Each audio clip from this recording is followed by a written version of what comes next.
7th of September 2024. Today, our weekly session number 217.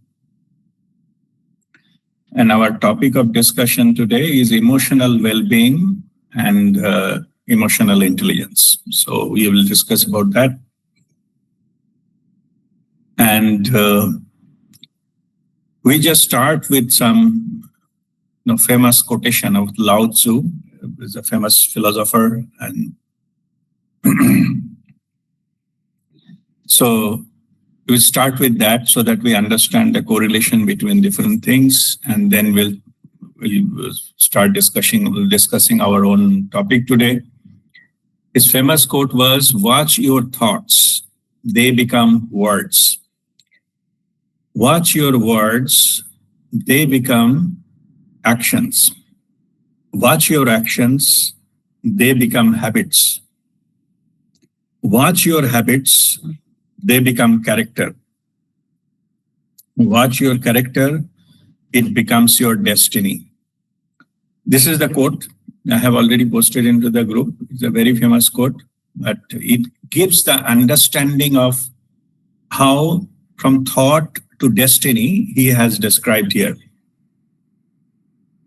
In this, because why I'm quoting him, because we wanted to start our discussion from here. Watch your thoughts. This thought, what happens is, it triggers our emotion.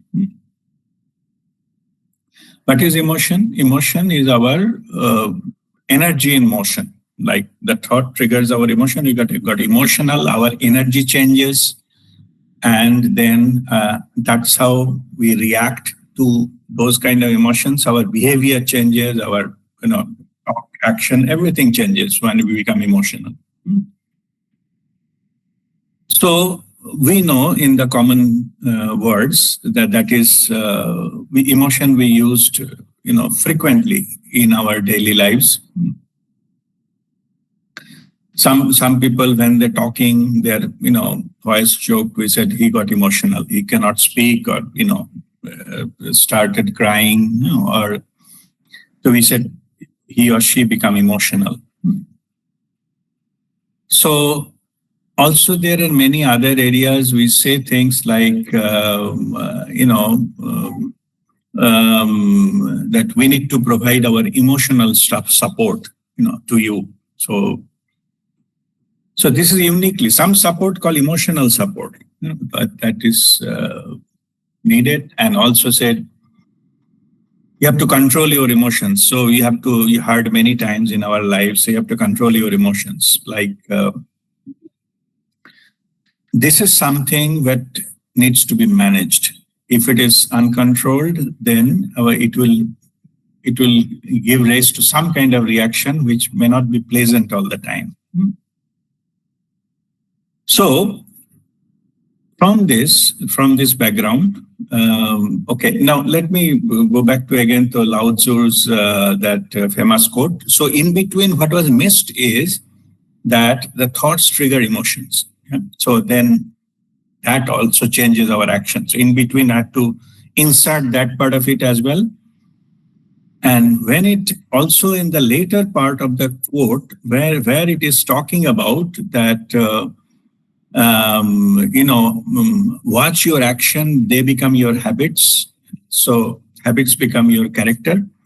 Here also another thing comes into the play, which is your karma. Whatever your actions, they may develop mostly it develops karma. Then karma plays out, then those karma, okay, this is also correct, what is written here, that it's become a habit becomes your, part of the character, and then your destiny. So, but the karma also, it plays that way. You build the karma, your destiny will be modified accordingly. If you did good karma, your destiny will be good. If you have bad karma, your destiny will be bad. As simple as that's how it works. So, in other way, currently you are living a life of your past karma. And which is called prarabdha karma. You are living that. And whatever currently you are doing now, your thoughts, words, or actions, so those will build your kriyaman karma. Whatever you are doing now, it will build your future karma, karmic account, and that will definitely govern your destiny. So if you see that from starting from the thought to destiny, in between this karma and thing came, but between karma, thoughts and action, there is something, emotion is involved here.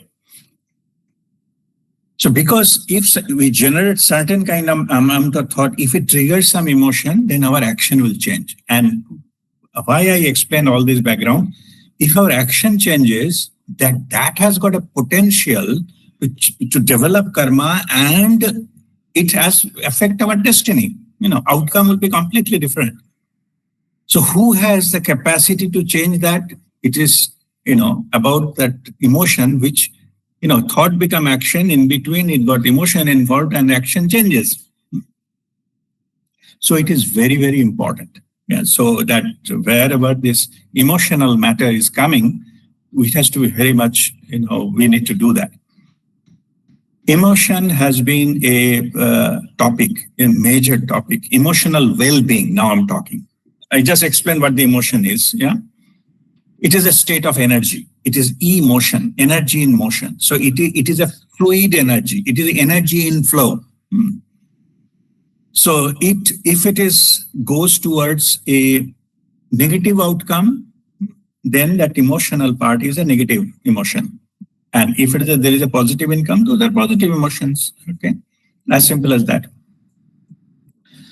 So in this matter, so this has got a potential to go into it, affect our karma, kriyaman karma, and potentially our destiny. Yeah.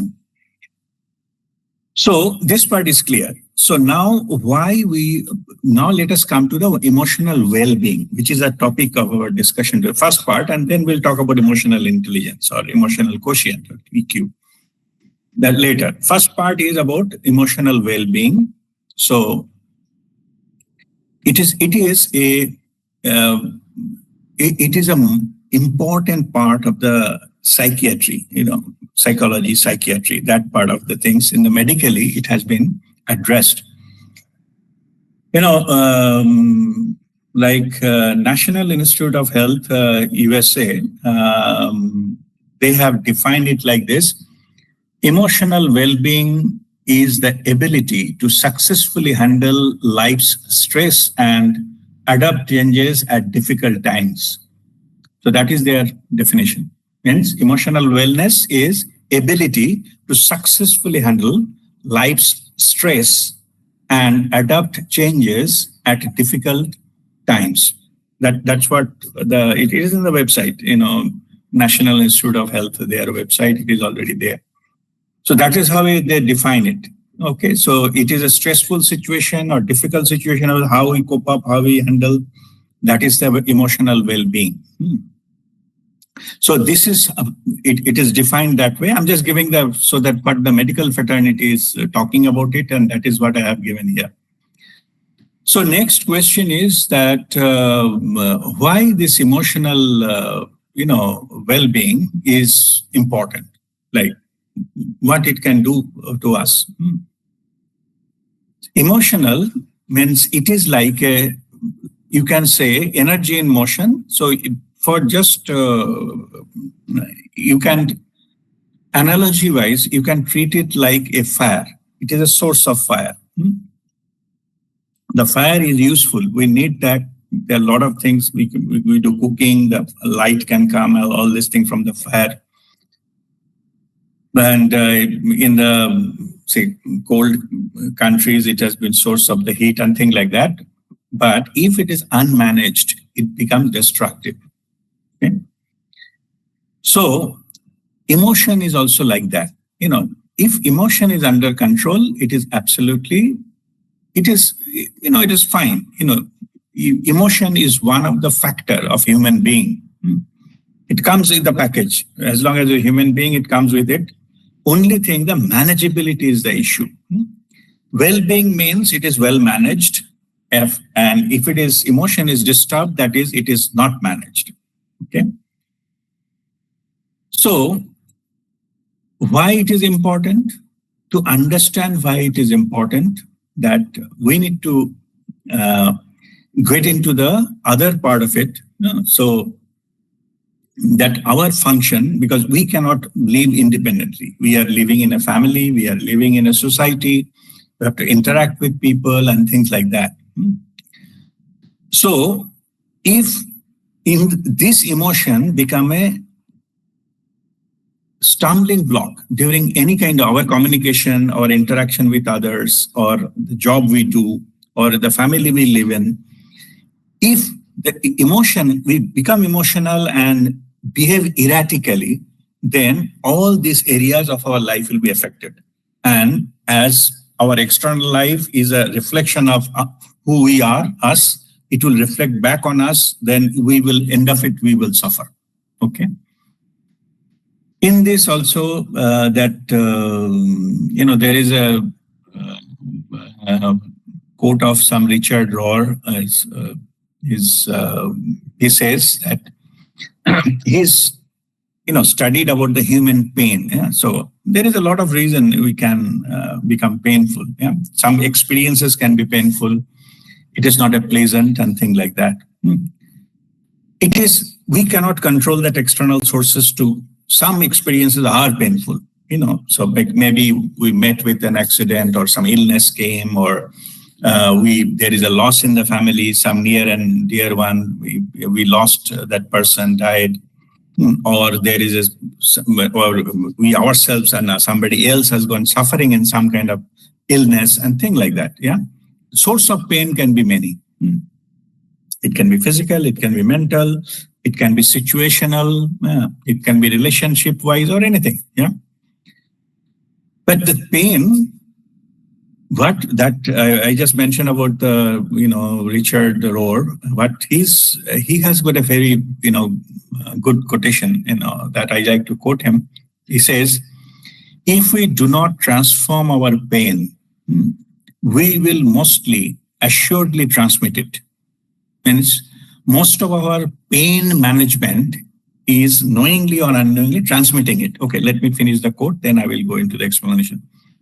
If we do not transform our pain, we will mostly assuredly transmit it, usually to those closest to us, our family, our neighbors, our co-workers, and invariably the most vulnerable, our children.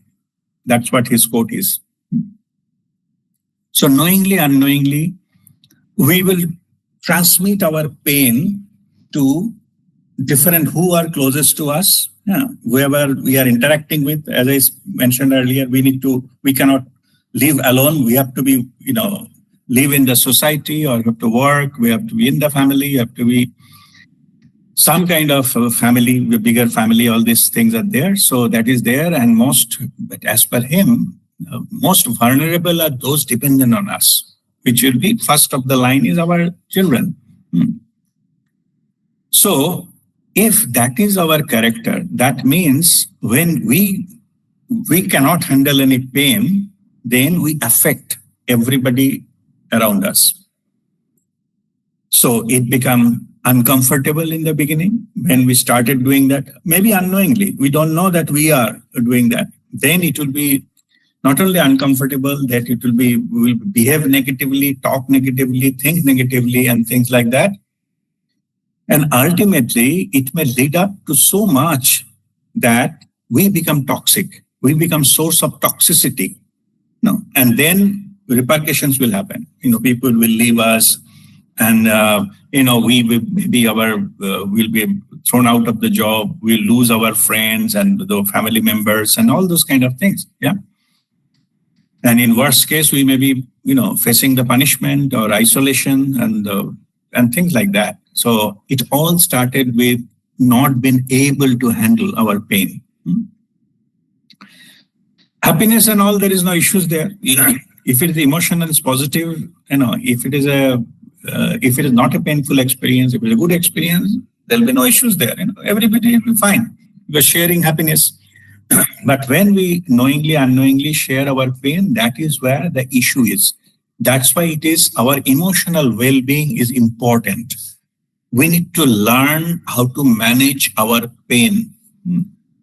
We cannot justify that we are facing pain, so we have to give a, we have a right to pass it on. Many people, they don't understand it.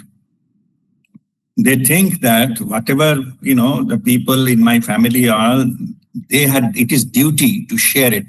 My pain, my struggle or my stress need to be shared, because they are the beneficiary of whatever I'm earning and whatever, roti kapra makana, I'm just, sourcing that they're doing it. It is a big misunderstanding. And that is where many cases happened, that knowingly or unknowingly, people ruined this kind of thing. It's directly related to the emotional well-being. And those who does that, their emotional quotient, EQ is much low. Like they cannot work with somebody, they cannot work in a team. They cannot, work productively as a group, as a team member and everywhere. Same as a family and other things, as society member and as well as same as that. That factor is emotional intelligence. We'll come a little bit later on that one. Let us talk about emotional well-being. So it is important to have our emotional well-being. Otherwise, we'll affecting, maybe we polluting our own environment where we live in. Not physical pollution. I'm talking about the mental and verbal or, this kind of communication. It can be pollute. In sometimes it is so much that it is irreversible. We cannot repair it if the damage has been done. Anyway, so that's why it is important to go for to just be aware of our emotions, and our emotional well-being is equally important into that one. Okay, so the next point is, so what is emotional well-being? Why emotional well-being is important? Okay, these two are practical tips to improve emotional well-being. Okay, I'll come to that discussion. Somebody wants to join. Okay. All right, now let us talk about what are the practical tips of how to develop the good emotions, how to manage emotions or emotional well-being, and how to do that. There, I have collected few of the consultant. So they have suggested few things. So it is interesting. So I thought better to share some of the things. So strong, I will come to my own view on that, the spiritual perspective little later. I'm just going through that. So they said, what is the, not spiritual, emotional well-being. So how to deal with them. So it is saying that you breathe, ground yourself and pause. So it is in a stressful situation, this simple 3-step process can help you to better control your emotions. But they are suggesting you breathe. When you breathe deeply, you send a message to your brain that helps you calm down and relax. Means more oxygen goes into the brain and it relaxes the brain. So no need to react or go with that. So deep breathing is one of the ways. Then it is ground yourself. You have to, because emotion is a energy in motion, so you have to stabilize it. Yeah? So how to stabilize? The grounding is one of them. So you can say that you can remove your shoes and feel the floor, or you can. So maybe you take a break from it, go out, and maybe walk on the grass or something. Many of you at the time of healing, I have suggested this kind of things. So go and ground yourself, and it is all maybe if possible, if you can time to time go to a sea beach and walk on the barefoot on the sand. That is also good.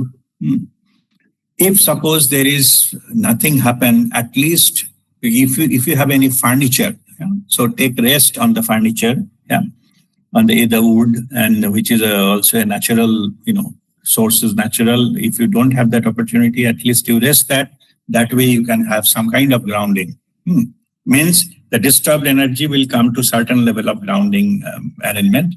And third, they are saying you take pause. Just whatever you are doing, just take pause. No need to say anything and do anything, because you are not in a steady state. You are in a transient state, and it may not be the good idea to interact that time. So take a pause. Yeah?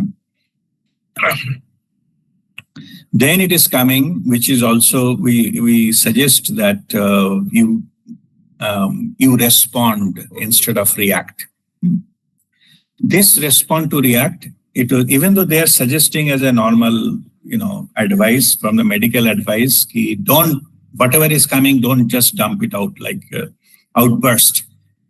Just take a pause, and then you reassess, and then you give your reaction. But after fraction of a second, when you make some kind of assessment, then what is come, it is called response, not reaction. In this matter, there is a spiritual tool is also. Now I'm giving my view. This is the witness consciousness is all about. When we are in the witness mode, then we can watch what is going on in our mind. We watch our thoughts. We watch even our emotions. So what is happening to our emotion from an independent point of view, from a neutral point of view? You are witnesser. You are not involved into the drama. You are just witnessing. You are not involved into any of these things. That is witness consciousness. When you witness it, what is going on inside you, whether thoughts or pain or emotion or anything, there is an urge to react. Even that you can, watch on that, what's going on inside you. If you watch that, what will happen? You will get some kind of space between the external input and the way you are giving it back. There is a gap. Little time, maybe fraction of a second. That's okay. That's enough. Because that gap exists, you can have your own wisdom, your own, thing. Allow that your intuitive voice, inner voice to come into the play, and then you give your verbal or, whatever physical reaction outside, that is response. So what makes the difference between the reaction, what this medical practitioner, they are suggesting, you respond instead of react, that small factor is witnessing. That is a spiritual tool we use already. Anyway, so that is the thing. Whatever next is about, they are suggesting question your thoughts, means self-analysis. You do self-analysis. This also can come if you are witnessing. If you are not witnessing, then there will be knee-jerk reaction. You can, give your whatever you wanted to say. It will automatically come out your, come out your mouth like somebody is throwing a stone into a bucket full of water. Then water will spill out like that. It will come out of you. Yeah, there is no control. There is no space to have anything else. It will come out of that. Here they are suggesting you question your thoughts, means do the analysis. Don't react, do the analysis. What I am saying is, I will go through what are the questions they are suggesting. I'll go through that. But in here also the spiritual tool is witnessing. If you are witnessing your thoughts, only then you will be able to assess them, analyze them, and respond accordingly. Otherwise, this is not possible. Something will come automatically, like a knee-jerk reaction. And that most of the cases, that automatic thing which comes out from you, whether it's a verbal or any kind of emotional outburst or whatever it is, that will be effect to be mostly negative. As I explained earlier, whatever coming from you, ultimately it will affect your environment and you have to face the consequences.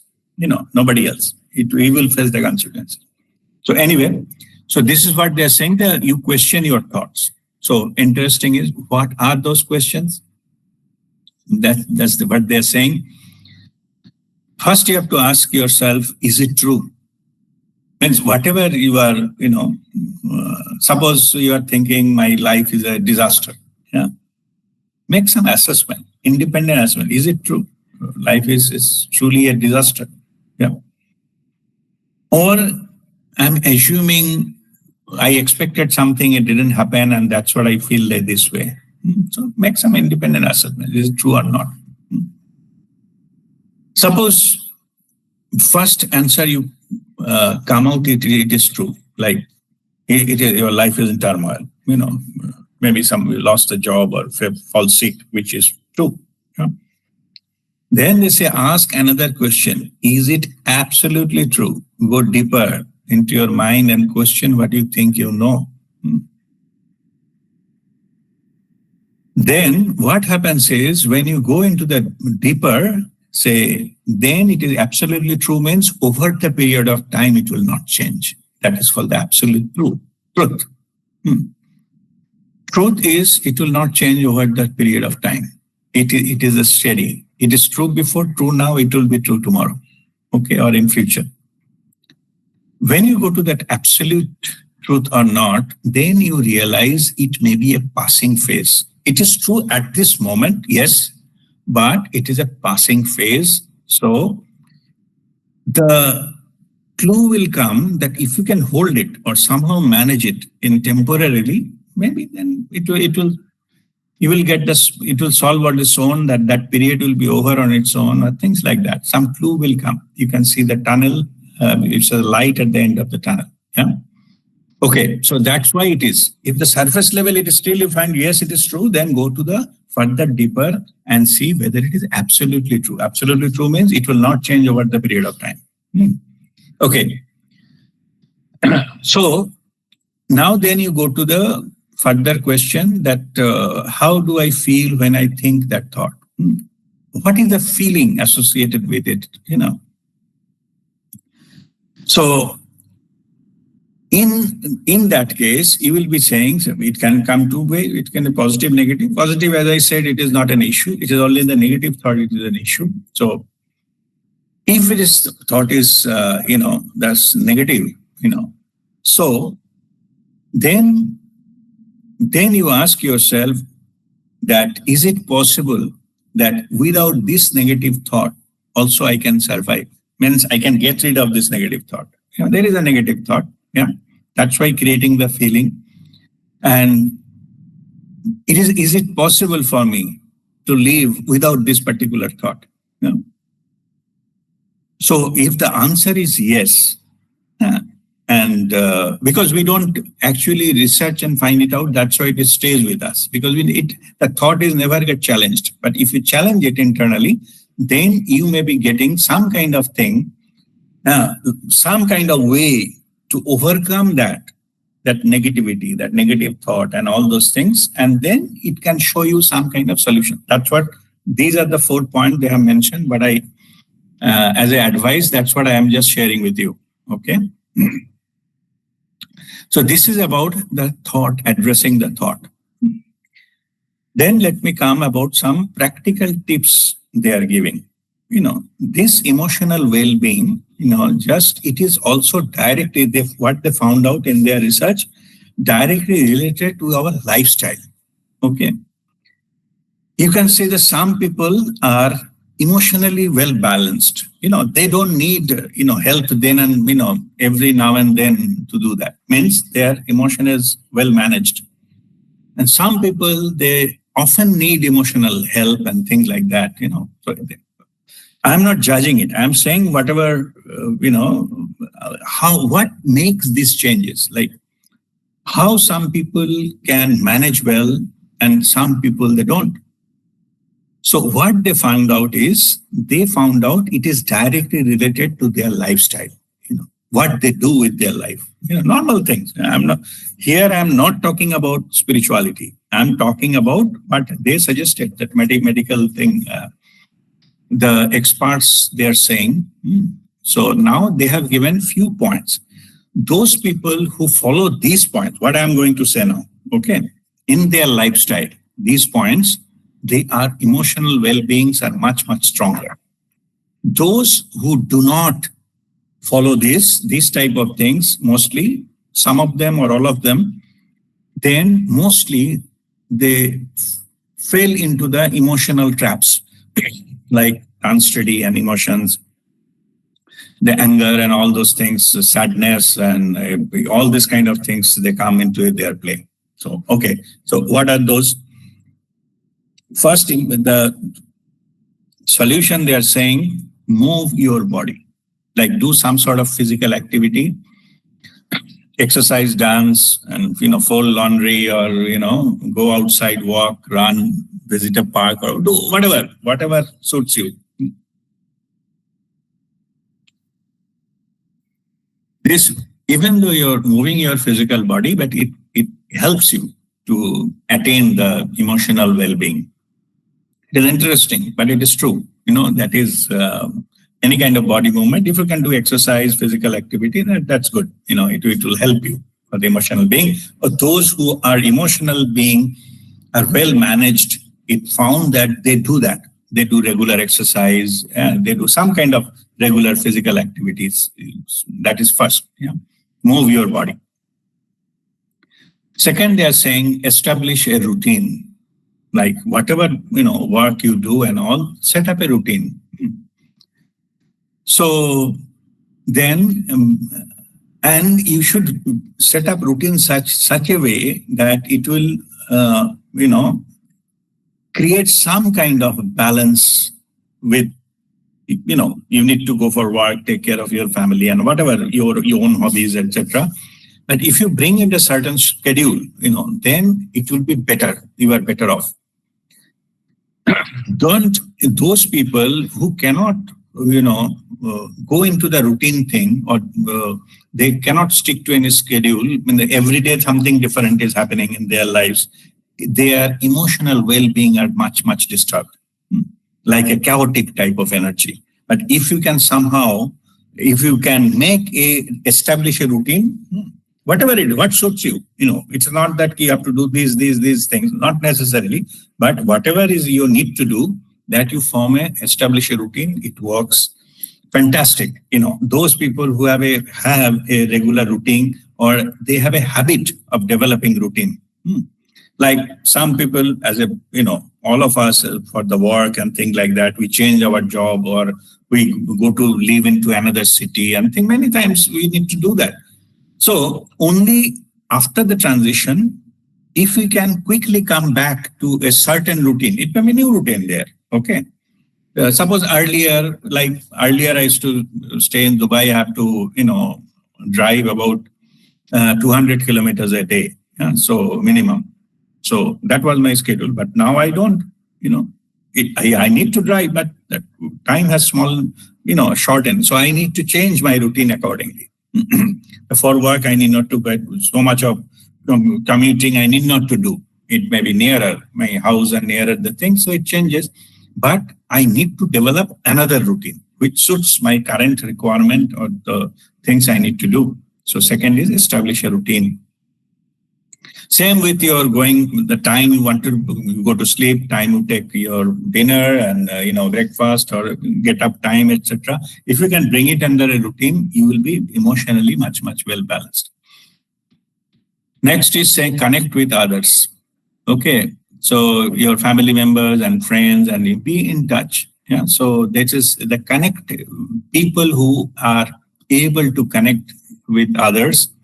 Doesn't matter what topic and things like that. So they are emotionally much, much better off than somebody in isolation or too much work. They don't have time for others and things like that. They are actually found out to be the emotional wreck. So they cannot manage that. When something that emotionally disturbing happens, they cannot manage. But those people, they are well managed their lives, their emotions, when those are habitually, they become friendly with others. They have keep in touch with others, communicate and talk to them, and go to the like a social gathering or like a meeting and all those things. They take part into that. Though they are emotional well-being wise, they are better off. So there is a third point. Fourth point, what are they suggesting? They are giving that you have to know how to forgive others. And also, this is this bit of spiritual. It is you have to forgive yourself as well. Okay, forgiveness is a tool to free you, unshackle you. Because if you hold the grudge against something or someone and all those things, or something happened in the past, that can ruin your present emotional well-being. If you keep on grudging about something happened in the past or something bad happened. See, statistically saying, I almost many a time you heard me saying, if you consulted some of your so issues. Everybody has issues in life. So you consulted with me. I normally you see me telling you, oh, those that doesn't matter. Oh, you have some illness. Oh, it doesn't matter. It will be fine. It will be okay. You have this trouble. You have some issue with your say property, or issue with your you're not getting a job, or you are this thing. Oh, it will happen. Don't see. The thing is that these are, I'm just telling you, I'm not littling your problem. What I'm trying to say is, this particular ups and downs is a part of life. You cannot avoid it. Like the three things what, Siddhartha, he left his home, no? Jara, Bradhi, Mrityu. These three things will happen. As long as we have a physical body, we will fall sick. No matter what we do. Maybe the frequency will less, a thing like that, or maybe not serious thing will not happen, some minor thing will happen. And on top of it, many of the things are directly contributed by your past karma. So it will show their effect. Even the planetary positions will affect us. So energetically, and we may fall sick because of that, even without anything. No karmic thing or something like that.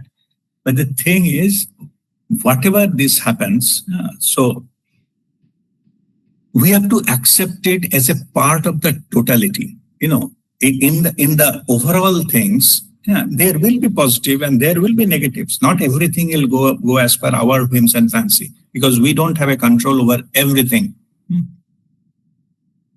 Those who can forgive that whatever happened to those people, that means they are not feeding them, feeding that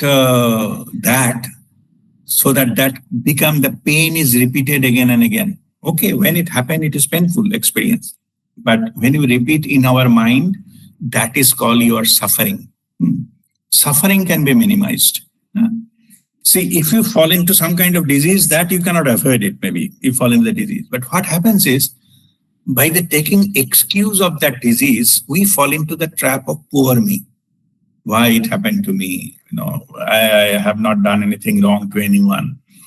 And I am only, suffering. These are the poor me syndrome. More you do that, you lower your vibration. And you lower your vibration, that particular disease or that problem will not leave you. It will prolong. Even if you, how you live a life, there was a saying that, how your life will be, there are two wolves. Yeah. One is the joyful wolf and another is a painful wolf. So whomsoever you feed, that will be your life. If you feed the pain, more pain will come. If you feed the joy, more joyful, like happiness will come. Yeah. Same here. So you might have noticed that when I suggesting it, I am not interested to, listen to your problems. Yeah. You say, okay, fine. There. So you see, fine. First I dilute it. Okay. And sometimes you say, why you are not listening to I have so many problems, but you are not listening to that. You are thinking, of course, on my face, you will not say that, but I can see from your face sometimes, okay, what maybe you're thinking, that why I have not been, I'm not telling you the reason, why not, okay? As first point is, as I said, problem will be there, and not only that, it happened in the past, maybe now you are having quite a few problems. In future also, maybe many problems. It is not absence of the problem that makes our life. In fact, The problems are the indicators that we are living a life. Whether you may not like it, but that is the truth. As long as we are in the life, we are like a batsman, every ball will come to us. And the purpose of making us out and making us to reduce our runs. And that is the game of life. So it is not absence of that will happen. And secondly, I was talking about that I don't encourage you to talk so many things about that. Primary issue is I don't need to know the problem because I know what you want. Ultimately, need healing. Healing means either it's a relationship issue or monetary issue or it is a health issue. So I need to I just pray and energize your healthy body, good health and, like conducive relationship, good relations with everybody and your financial, abundance. That's all. It will solve all your problems. So we need to listen to that. Another reason that I don't listen to your problem is when you say those problems, you're glorifying those problems. You are glamorizing those problems and more energy will be attracted to your problems. It will be very difficult then to heal it. If you don't give too much, not much value to those things, then slowly it will disappear because it will lose its power to control your mind. I'm not actually bothered about the problem. I'm concerned about how it is affecting you right now. That is my issue. So if I say, suppose listening to your problem, I also started crying, why it is happening to it and all those kind of things, then maybe you will feel good. Okay, he also understands me, but I will damage the possibility of that healing you may have on this particular matter. In fact, it goes to a certain extent that people become unknowingly, most of the time, they become like emotionally dependent on others who also cry with them and who support them, their problems. This is, I'm just telling, it is not healthy for recovery. Maybe if you know that if you call so-and-so, they will listen for half an hour on your problems. Yeah, you just want to dump on your problems to somebody else. That else may have much time and, that else he or she maybe listen to you, maybe, yeah. But it will spoil your chance of healing it, earlier. Anyway, I just give a little bit of background. So let me come back to again the point. The fourth point is forgive. Yeah. Don't, keep, sitting on with that issue or that person or that your pain. Just forgive and move on. Whatever happens, so that when it happened, it was painful. That pain should not be repeated again and again and again in your mind. That's why the forgiveness comes. This forgiveness does not matter about the eligibility. If somebody has done bad things to you, karma is not going anywhere. Karma will come and will take action for it. You need not to do it. It will be done. It will be done and it will be more just. It will be done. On top of it, you will not find any karma and that person will get the punishment for sure. Always there is a divine justice. That is a law of karma actually. So it will be given. So you need not to bother about that, why they are not getting punishment yet. Okay. If somebody is not getting punishment yet because they are waiting for the punishment, that is more painful than actually if the punishment is served. You see that so many court cases is happening years together, they're waiting. That itself is a punishment.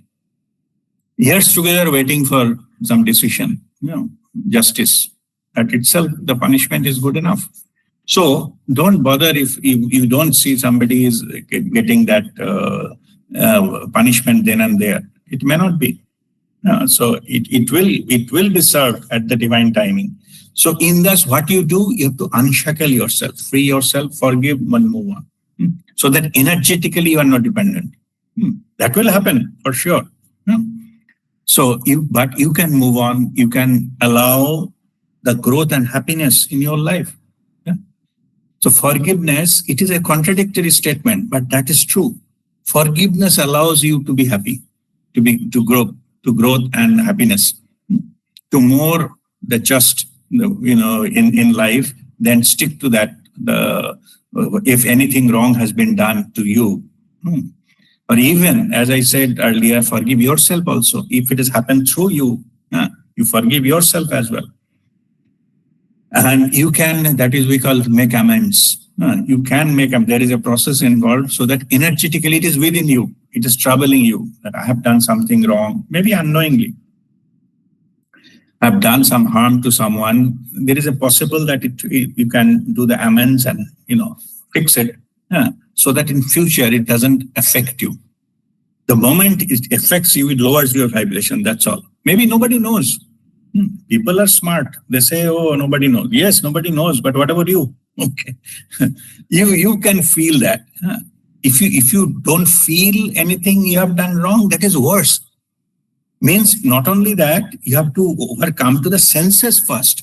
You lost your senses.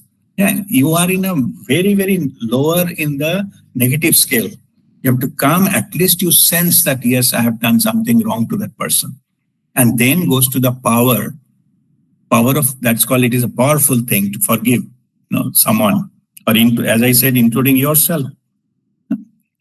In this forgiveness, even though today's topic is not forgiveness, but I'm just spending so much of time because it is very, very important to understand.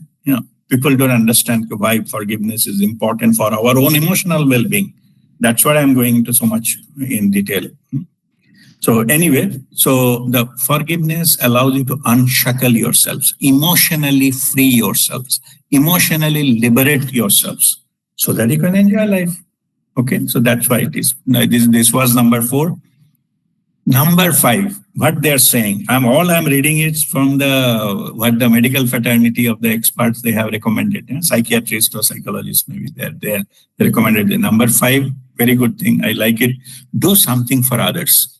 Okay, do some charity. Do something. What we call it, like a seva bhav. Highest level of whatever you need. If you can give that to somebody else, that is your highest level of offering you can do. It is the joy of giving. Completely changes your emotional status. Feeling of to be useful for some purpose, for something. It can heighten your emotional reward.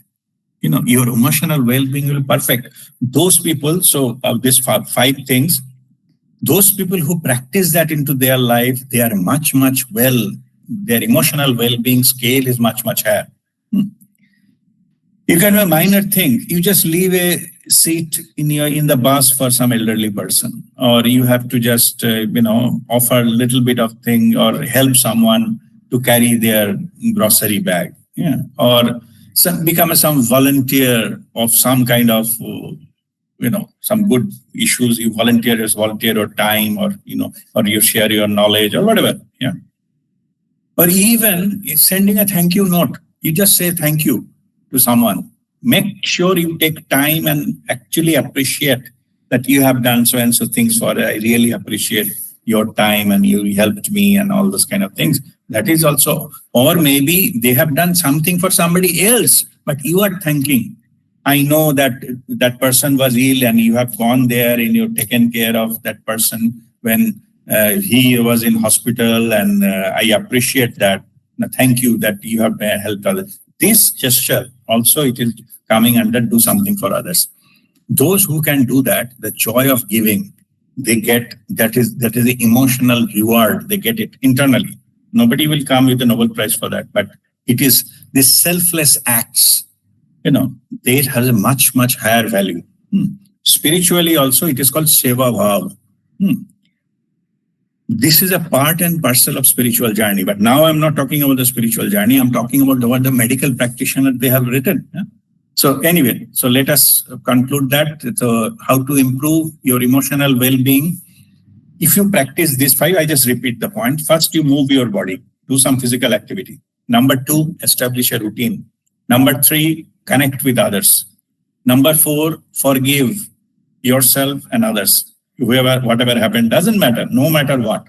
You forgive internally. No need to say it, I forgive you. No need. No need to publish it. Just internally you get detached from it. That is forgiveness. And then you do something for others unconditionally. I'm not saying you do for some business transactions and all that. Those are not unconditional. Do something purely from heart. Yeah. And that will, though, if those people who does all those things, they are well emotionally, they are much, much higher in the level. Yeah. That is about that, how to deal. Okay, no, sorry, not 5. There are a few more. Yeah. Next, they are saying sleep, healthy sleep. You just make sure you sleep well, refresh yourself. So that is needed. So make sure your sleep is not disturbed. You should have a good sleep so that you can wake up fresh and be better mood. 7, they are saying, be kind to yourself. Like what gives you joy? What are you most at peace? Time to time, just treat yourself well. Suppose you like to eat something. I don't know why, whenever I say go out and eat something, some biryani comes into my mind, even though I personally don't like too much. But anyway, suppose somebody wants to like biryani, so you go and have biryani sometimes. Treat yourself well. Or you like to have ice cream, go and have ice cream. For yourself. No need to wait for something, occasion to come. That is what, be kind to yourself. Treat yourself well, time to time. And not every time I'm saying, then you are selfish. Just there's no harm in treating yourself. So those who do that, they are also with this thing. And last one, this is the 8th point, what they mentioned. It is, I think it is a spiritual, but let me say whatever they said. It said, be self-aware. Means notice the thoughts, actions, habits, character traits that serves you well. And when you spot what needs to change, you will be ready, you will simply know. Self-awareness. Yeah. So this is about the self-awareness is, I feel it is directly linking to the spirituality. Spirituality is all about be aware of yourself. Yeah. It is journey to a lower self to higher self. And notice the thoughts, action, habits. This is possible by Shakshi Bhav that I discussed earlier. That is, we have a spiritual tool how to do that. That is called Shakshi Bhav. So that is witness consciousness. So everything what is going inside me, I'm watching. And that gives me the power. So now spiritually speaking, from where that power comes? When we give attention, power of consciousness comes. When you think, power of mind comes. When you are aware, we give attention, power of consciousness comes. Power of consciousness is infinite. Okay. So with that, in the light of awareness, the darkness that disappears. So that is about the self-awareness. Okay. Now let me go to the next topic.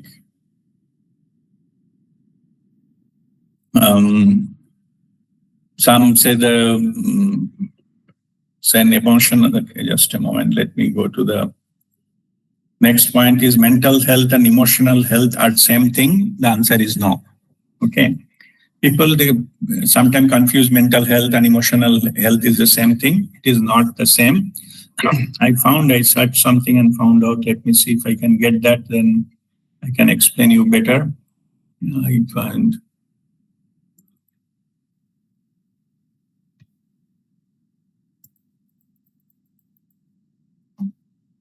Okay, now I got it. So this is also I collected from the net. It is a good thing. So they said emotional health and mental health, they are comparing. Emotional health, I'm just giving the difference between that. I said, no, they are not same. How they are different, so that they are explaining. Emotional health deals with matters of heart, how we feel. And mental health deals with the matter of head. Okay, how we think. So one is how do you feel and one other is how you think. Emotional health, they are saying, is ability to cope with and regulate emotions. And mental health ability to think clearly. Okay, it's nothing to do with emotion. It's the ability to think clearly. Emotional health, the next point is ability to foster positive relationships. And mental health, they say, that can be the result of some trauma or some imbalances in the body, like some chemical imbalances or something that creates that the mental health, some shock has been happened. That can, contributed as a result of that, the mental health get affected. So if we have that, our mental stability can go. If the mental health is the issue, emotional health is our relationship can go, because we may be mentally sharp, but emotionally not well managed. And then it is also can be practiced and improved, which is emotional well-being. And for the mental health, it can be treated with medication and therapy. So emotional health, there is no such treatment. Only those points we discussed, last 20 minutes or so, that we discussed the point by point. Those are the things you need to practice to improve the emotional health. And the mental health, it can be treated. There is a therapy and other things are available. So these are differences they have mentioned. Yeah. Okay, so that is about that. So what is the emotional intelligence? So emotional intelligence or emotional, I found one thing called, now this is a definition of emotional intelligence. Okay, just a moment. I think somebody wants to join. Okay. All right, now let me give about the emotional intelligence, that the definition of emotional intelligence. It is also known as EQ, emotional quotient. What is that? That I'm reading the definition. Emotional intelligence is the ability to understand and manage your own emotions and those of the people around you. This is the definition. So that is about how you understand, manage your own emotions and other people. That is your emotional intelligence. Now, see, now this, I will come to the next point. I'll come to the little, go into the detail, but let me give you some of my own, the view on this matter. We have a 4 different type of so-called Q, quotients. Yeah, there is something called PQ, physical quotient, like physical health, like a diet, exercise, and things like that. So people can hire in PQ, like physical quotient. So they are more, stronger physically. Then something called IQ.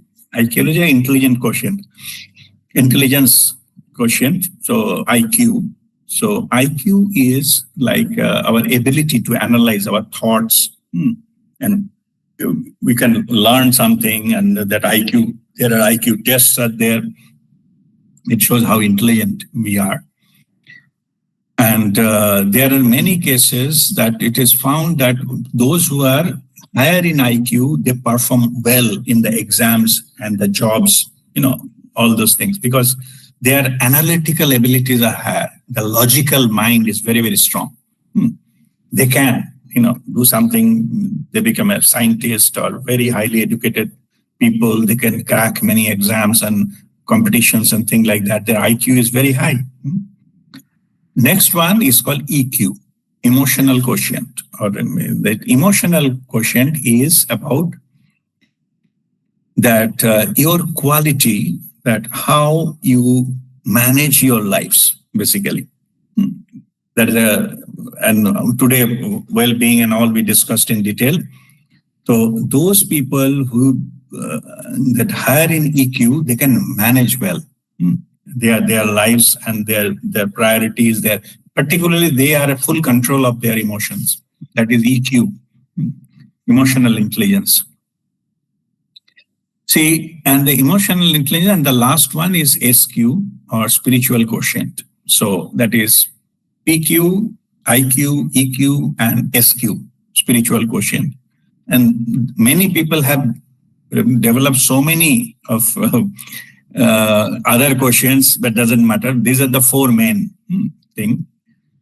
Even I was one time, not now, I was one time was searching from SQ, that spiritual quotient, how it is defined, how it is this thing. Even though today it is not the topic, I will not go into the detail.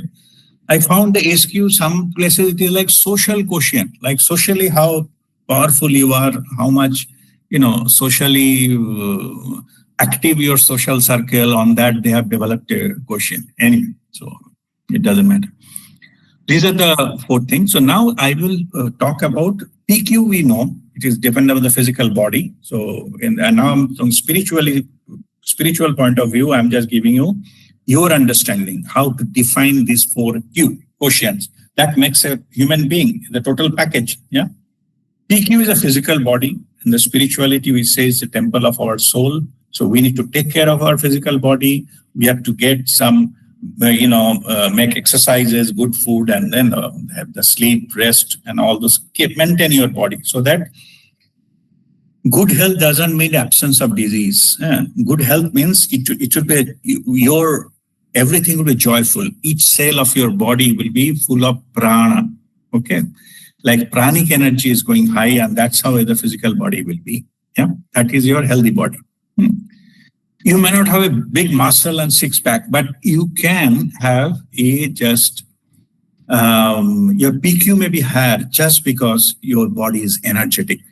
Each cell of your body reflects that kind of energy that is you high in PQ. Yeah. Second is about IQ. IQ is, as I mentioned, directly depend on your capacity of analytical brain and logical part of your life. And it is governed by our left brain.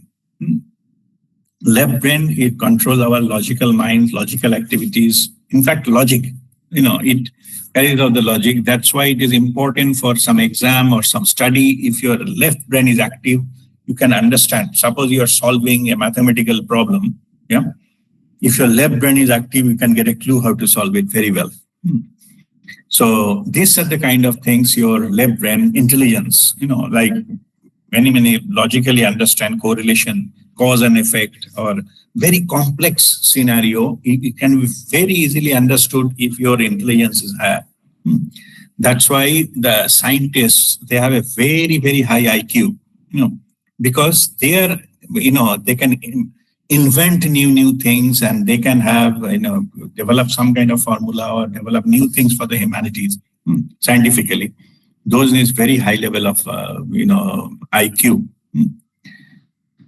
Now, what is EQ? EQ comes from our right brain. Right brain is our, like a creative brain. One is logical, another is creative. Creative brain is also like an art form. That is science, this is arts. Like anything, somebody is a good painter or good orator or can compose poetry or singer and all. So those talents are governed by the right brain. This is a creative ability. Anything you create, that creation comes from that, which cannot be logically concluded. Here comes our emotional part of it. The emotion is more of like how to manage your energy. And that part, so whoever has a stronger, right brain, they have the ability to do it. They can go to that level higher. Of course, we need to practice to develop those kind of skills, but these are there. So that is about the EQ. So one is about the left brain IQ and right brain EQ. Those both are, it's our complementary part of this. It's called the masculine, feminine part of us. All these things. There are different ways to explain the same thing. So in that case, you will see many cases in the lifetime where somebody is very successful in the exam, academically, or in the job, but personal life they are failure. They cannot manage relationships. Yeah, that shows their left brain is very, very strong, and right brain is almost inactive. They don't have that kind of like qualities that is needed to have that to be a full human being, like this kind of thing. What are the different segments? or aspects of emotional intelligence, I'll come, then you will understand what are the things and qualities I'm talking about here. But what I'm saying is those coming from the right brain. So physical PQ coming from the physical body, our cells, body cells, biological, and then our IQ comes from our left brain, and then emotional part coming from our right brain, and then last is SQ, spiritual quotient. The spiritual quotient coming from our vibrating higher. When our heart opens up, then we start connecting to our higher self. The spiritual journey is from your lower self to higher self, the soul consciousness. So when you are able to connect the subtler part of yourself or higher part of yourself, that is your spiritual journey. How much you are able to connect, how much you are connected with your soul, how much communication you can have, how much guidance you can get, how much you run your life under the guidance of your soul consciousness, that is your SQ. Okay, more higher you are connected, that much higher your SQ is. So that is how it is measured. So these four aspects, PQ, IQ, EQ, and SQ, makes a complete human being. Okay, I just put that the EQ, I put it into the perspective, what it actually does. So that is what it is. So next point, it was mentioned about that, talk about the EQ domains. What are the domains of EQ and how they play out? So I will go into that now. So this also, it is already studied, and then I'm just collected it and for this, and I will just explain that. Emotional intelligence domains and competencies. First is called the I mentioned the self-awareness. Self-awareness is emotional self-awareness. You should be aware of your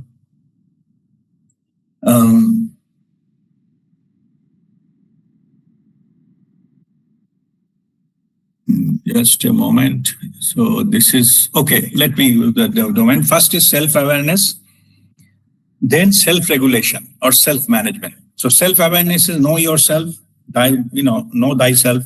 Like what is your emotional? You are aware of yourself.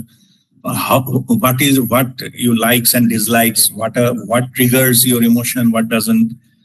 How to what are the things you like, whatever things you don't like. Just be aware of that. In this there is no right and wrong, but this is what it is. Yeah. Next is called the self-management or self-regulation. Yeah.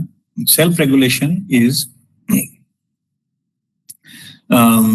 self-regulation or self-management is emotional self-control. You should not get easily poked by some external event you're getting emotional outburst. That is not your self-regulation. Self-regulation that teaches you how to manage yourself, how to manage your emotion. And it is also known as your self-control. How much you can delay gratification. If you want everything right now, you are emotionally much, much lower matured. If you can hold on to that, what you really want in your life, that means you have well-managed emotion. You can manage the delay part of it when you are still waiting for that results to come. Then next is adaptability. So how you can adapt to your environment, to your situation, your work, in your family, and different type of behavior, different social norms, different cultural norms, different religious practices, and all those kind of things. How you adapt those things. There is a saying called "Be Roman in Rome" and all. How much you can develop, how you can fit into any situation. That is your skill of self-management or self-regulation.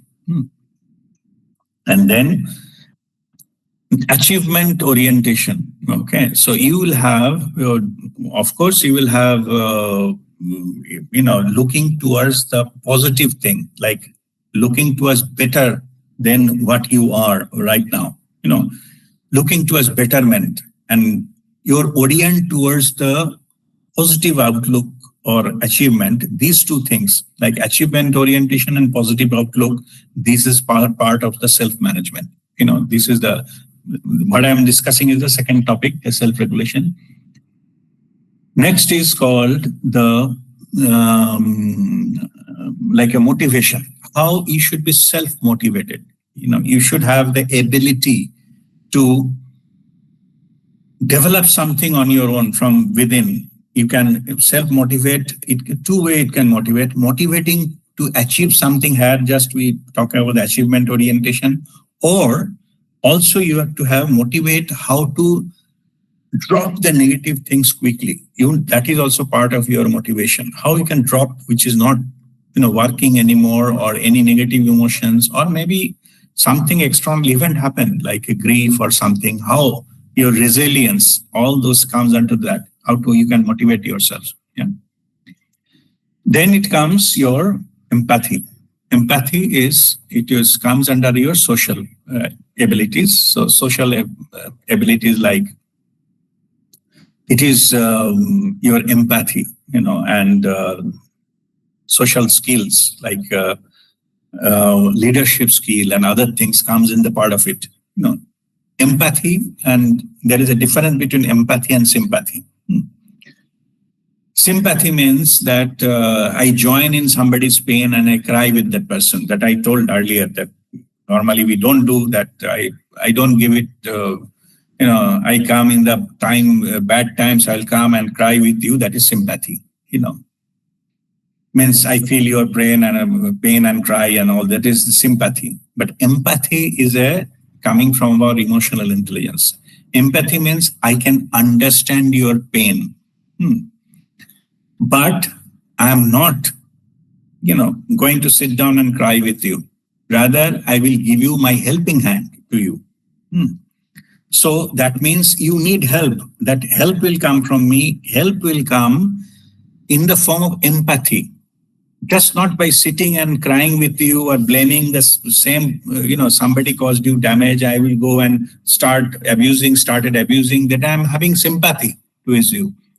Understand that by sympathy, you cannot help anyone. You can just multiply their problem. You become a problem, If you cry too much, you also need help, how to come out of that. Empathy is something else. Empathy is full understanding. I can wear your shoes. I can exactly understand from where you are coming, but I will not join you.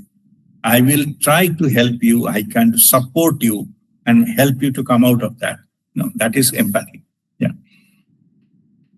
Okay, then also there is different type of social skills, or you can say relationship management. That is also coming under emotional intelligence domains, like influencing. You can heard there are many things called their YouTube influencer. Like in the YouTube, they influence others. So influence is a skill, and the influencing somebody else is coming from your emotional intelligence. Somebody cannot be influence others if they don't have their own emotional, intelligence, high emotional intelligence. They cannot influence. Same thing is another thing, social skills, and it comes also like a coaching and mentoring. If somebody comes and coach somebody else, or mentor is a very high level. Somebody guru comes and try to help, or guide comes and helps others. That person who is playing that, the guru or the guide, emotionally, that person must be very, very higher level. That from that they can actually coach or mentor others. If the person doesn't have emotional intelligence, they cannot be a good coach or mentor. Then the next issue is about the conflict management. Any kind of conflict. Conflict is bound to happen. Any place, any family, any workplace, or any situation, any organization, or any gathering. Conflict quite possible. It can be conflict of views, conflict of interest, or many kind of conflict. Even conflict of timing, so like two people decided to meet, but their time management is different. So they reached different time. They could not meet. There's a conflict. Same time, they could not arrive at the same place. Anyway, there can be different type of thing. This conflict management, those are in a emotionally higher level. They understand that conflict is unavoidable. It can come from any direction. How you do with it there lies your emotional intelligence. When the conflict arises, how you address them, that is called conflict management. Then also the emotional intelligence that contributes to the other things like a teamwork. Teamwork is actually emotional. It is an emotional intelligence activity. In the team, there can be extremely knowledgeable persons. All of them may be highly educated, highly intelligent and all, but still the team may not work. Because that emotional intelligence is not there. Emotional part, EQ is missing. That team cannot work. It needs more than the individual knowledges and experiences.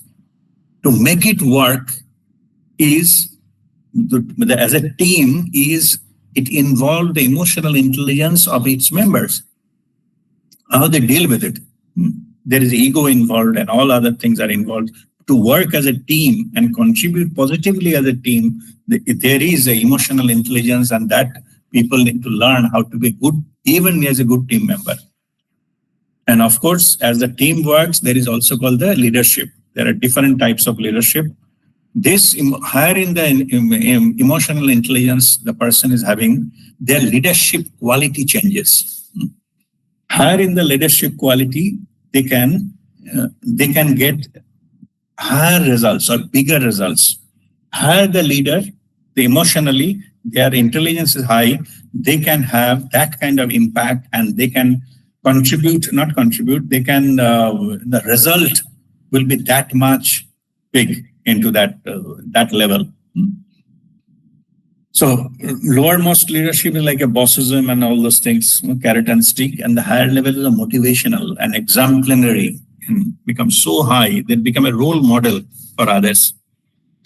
So those are the kind of inspirational leadership. Those comes from emotional intelligence. The person with a high level of emotional intelligence who can understand everything, even understand the minor things, negative things, and energy, equations and different things. But by example, they can give it. So that is the high level of the intelligence. So that is the level it goes, and that becomes a very good. Those comes from the high intelligence. So these are the aspects of the domains of emotional intelligence. That is self-awareness, self-regulation or self-management, or motivation, empathy, social skills. Okay. So these are the aspects what we just discussed right now. So, and the last point is about understanding emotional body as a part of 7 body system. So this is completely a spiritual thing. So now let us go back to, as it is our spiritual, our group is spiritual group, and we discuss spirituality. And so in this case, what we do, I want to give you the spiritual understanding of it, whatever we discussed so far. Human being, there are 7 body system, 7 layers. Which are the layers? First is the physical body, the first layer. Second is energy body. So this third is emotional body. So that is where the emotion and that energy matters are there. And then next, that is third body. Fourth level is knowledge body, knowledge of the truth. Knowledge body. Fifth is a causal body. Fifth is a causal body, cause of everything. And then sixth is a spiritual body. Seventh is nirvanic body. So here, if you see, the emotional body comes in the third one, out of 7 body system, physical thing. In the emotional body, just below is the energy body. So the emotional body, also known as mental body, because in the beginning of that, it is also said that our thoughts triggers the emotion. So that way they're interrelated. The physical body, energy body, and all those things. And lower 5, in the Sanskrit, they call Panchakosha. So kosha means layer. So Panchakosha, 5. So in the Vedic time, what are the Panchakosha? Annamaya Kosha. Annamaya Kosha is the first physical body. Annamaya Kosha, Pranamaya Kosha. Next, second is the energy body, Manamaya Kosha. So that is the emotional body. As I said, the emotions and the mind, they are interrelated. That what are emotional or mental things changes, that is the third one, Manamaya Kosha. Fourth one is Jnanamaya or Vijnanamaya Kosha. So that is the fourth body, which is knowledge body in English. And fifth in Panchakosha, last one is called Anandamaya Kosha. Anandamaya Kosha, this is actually the causal body, spiritual body, and nirvanic body. You can say the Anandamaya Kosha is that causal body and above. So this causal body, so that is also when it purifies, it becomes a golden body. Like for the saints and other things, masters, it becomes a golden body. Shukshma Deha. And the lower ones like emotional body, that become a astral body. Yeah. Okay. Anyway, so these are the different aspects of it. But this is the five. So emotional body is or Manamaya Kosha. It is coming under the third level. This is the lowermost level which does not die. When the person dies, the first two, physical body goes, and after certain time, about 11 days or 13 days, this energy body also get dissolved. That goes back to the energy pool. But from third body onwards, they remain. So that's why when we talk about the soul means third body to sixth body. That is we call as a package, we call soul. Seventh body is not part of the soul, nirvanic body, which merges with the oneness, with the divine. So when full merger happens, that is the seventh body, which is already merged with the divine, universal consciousness. So that is not part of the soul. It is part of the universal consciousness. Okay. So, and this one is the lower ones. As I said, when people die, first two body goes, and when the rebirth again comes back, the lowermost which doesn't disappear at the time of death, that is your emotional body, third body, where emotions are stored. So, or emotions are felt, or emotions are recorded, and those things. So, if that get disturbed, then we affect us emotionally. So and which is the just below emotional body, energy body. So when energy get disturbed, this higher body gets affected by it, and that's why it's called emotion, energy in motion. So there's energy body, our energy body we can see in aura. So, and then the higher of that is emotional body. And if you can, those who can see the aura, who can read the aura, they know there are higher bodies also can be seen as aura.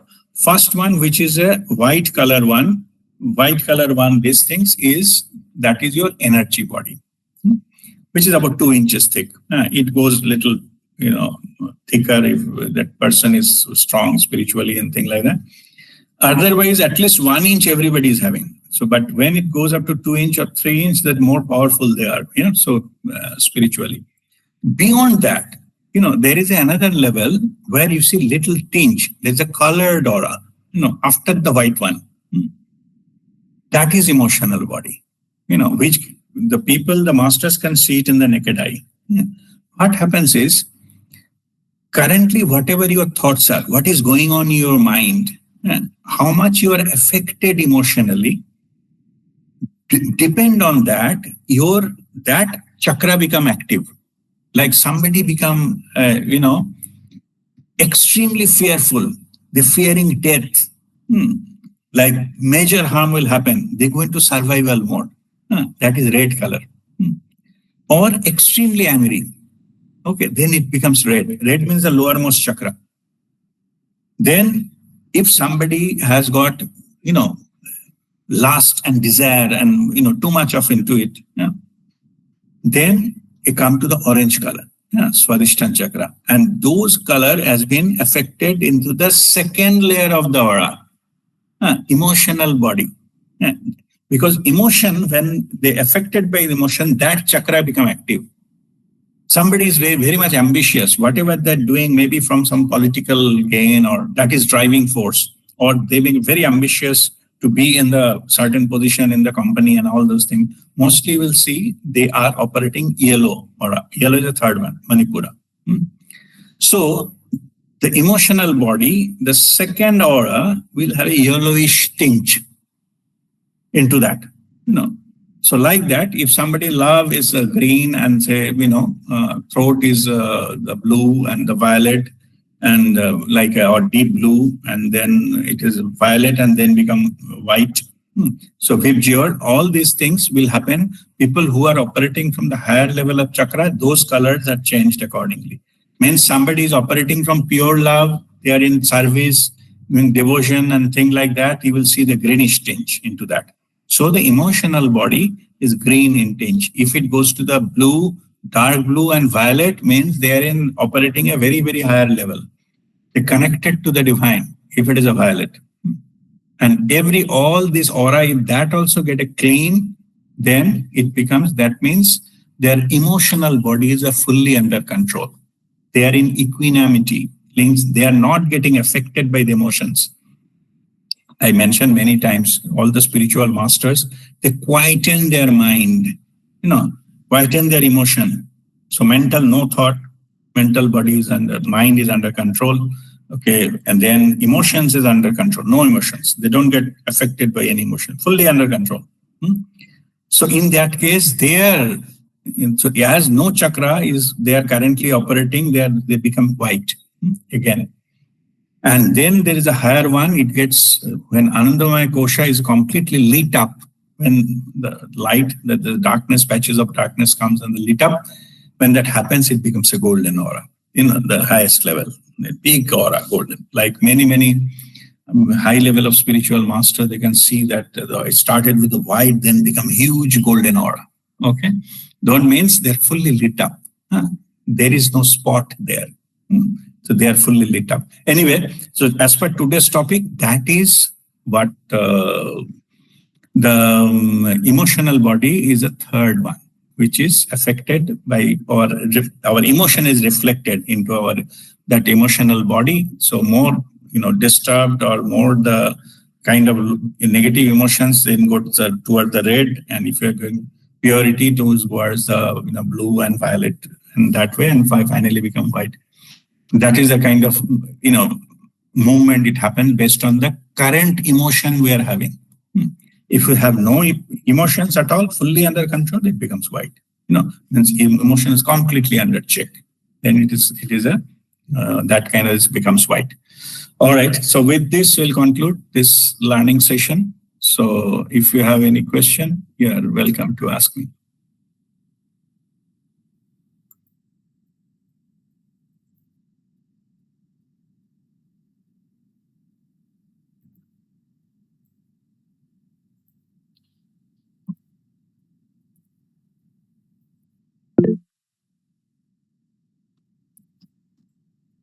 I'm just saving this. Just saving the attendees. Just a moment. Okay, Vani, go ahead. Guruji, my question is, from whatever I heard so far, the emotional quotient is very much connected to spiritual quotient. I should not say connected, but I don't know the word that I can use here. Yeah, so next one. Yeah, next in the line. Yeah. But still, I have at least what I have observed, I've seen a lot of gurus having happiness in their face, or being very cheerful. But we do have from the history that some sages were very angry, or they curse. So they have had the emotional quotient somehow compromised, or I don't know. I just don't know how that is related. Yeah. Okay. See, those are not the emotional outbursts. Okay. Okay. Meditation called Dhyan Agni. Yeah. It's a fire. You are dealing with fire. So it has got some kind of, reflection of that fire into their behavior. See, what happens is actually they are not angry in that sense. Only thing is, as per our social norms, they don't fit. That's why we think that they are angry, or because a lot of people forget about angry. They call them crazy. Okay. Many see the master, they are crazy. Huh? Even, there are masters, unknown, very famous masters, and, they have like they can urinate in the public. Yeah? People are sitting. So this is for social norm wise, it is a sign of craziness. Yeah? See, so that's why in this matter, they were not actually angry, but there is some energy, high energy, they are expressing it. Okay. But expression in the social norm wise, it is coming as an anger. It looks like an anger.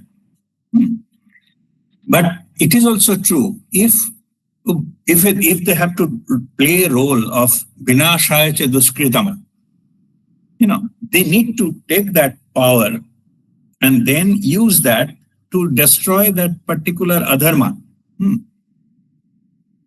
So in that case, you may, like like Goddess Durga. No? You see that Goddess Durga, Mahishasura Mardini form, it is an angry form. Actually, it's a killing the demon. But anyway, that is a symbolic thing. So is Durga angry that time? No. Durga is doing that, but the job needs that. Like suppose you are in the office, some subordinate is not working well, or, just going, slipping away earlier before the actual end of the office hours, they leave the office, etc. So it is boss's duty to scold, That scold doesn't mean the boss is angry.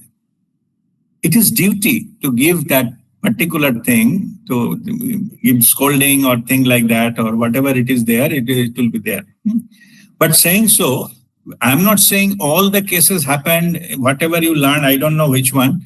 So they cannot be angry. They can be angry also. Because end of the day, as long as you are in the human body, you cannot completely get rid of emotion, not at least all the time. So it is possible. Sometime actual anger has come and hit somebody who is in spiritual, the practice spirituality all along. But when we go into the certain level of maturity, the anger doesn't come. Simply does not come. Like as for example, Gautam Buddha. You will never see any story saying that Gautam Buddha was angry. Even there is another story of some of his followers. There is also a very famous story that he was going in a river. Okay. So a shallow river, like a mountain river, and crossing the river with a boat. And the boat hit with a rock. And then the boat toppled and he fallen into the water and start abusing that rock. Why you came in these things? You don't know how important I'm going there to that monastery to do whatever, you spoil my journey and things like that. After that, by the time he reaches to the monastery, he became completely silent. 2 days he didn't speak to anyone. Okay. Now, once his fellow who were there with him, so they were saying, what's wrong? But they go and consulted him that you just, what happened? You are not talking.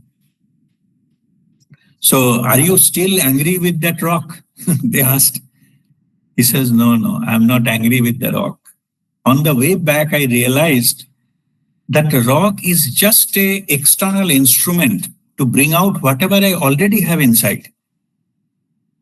How come I start abusing that rock? मैं कैसे गाली दे सकता हूँ? To that rock. Rock is neither good nor bad. Not he is obstructing, nor it allowing. It is just a rock. But the rock has caused something to come out of me. That means that nothing can come out from me if I don't have it inside. even hidden. Okay. I'm actually thankful to the rock. He gave me the realization that I do have something to work on myself. Still, everything is not settled there. Still, all energies are not balanced. I need to work on it. And that's what I'm doing for the last 2 days. I'm thankful to the rock. It allows me to bring that incident. Otherwise, I'll never knew that I had that kind of anger inside me. So what basically I'm saying, this is also possible. Some of the maybe masters also, there is some area, there may be something, some anger is trapped, it can come out sometime. Okay, because they're also human being. Yeah. As long as anyone in the human body, human thing, there will be some limitation, there will be some human emotions. Not always, but sometimes it can come like that rock. Okay, this is possible. But higher you go onto the realization and understanding, because this kind of thing comes to go out forever. In this case, it did come out, yes, but once it came out, it's gone forever. It never came back. So in other words, you may not see the spiritual masters are habitually angry. Okay. There may be instances, there may be some stories that got angry, but it sometimes it comes out, but it not necessarily that they are angry type people. Okay, so there can be these two reasons for that. I was just remembering Shantala and Durvasa cursing her. Yeah. So there might be higher reason or something because of that or something. So yeah. Okay. See, yeah, it is like so. Particular Durvasa case, when his role is like a fire. I like little earlier I was giving that example of a fire. No? The fire, if it is, you can say it is anger, or also it needs for purification. He came to purify many things, but he chosen to play the role of the angry, boss.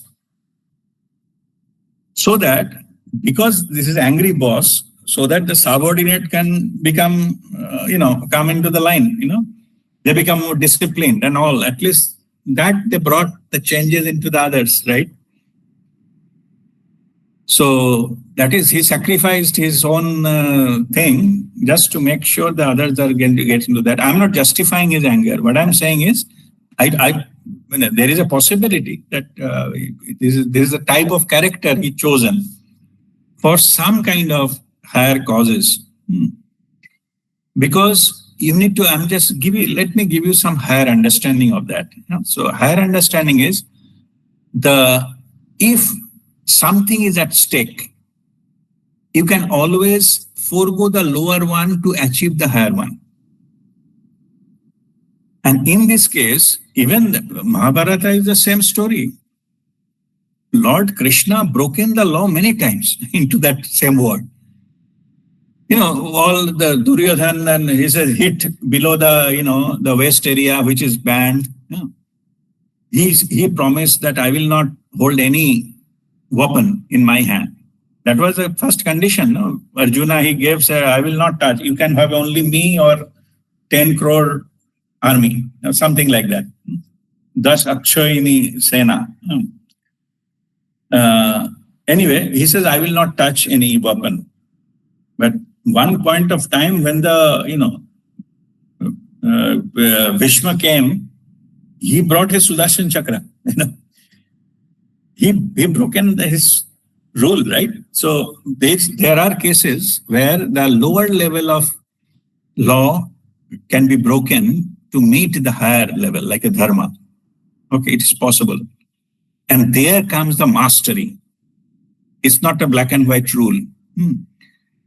Like in this, that is the difference between Lord Krishna and Yudhishthir.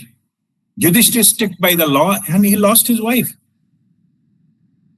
In the name of the law, the rule of the game.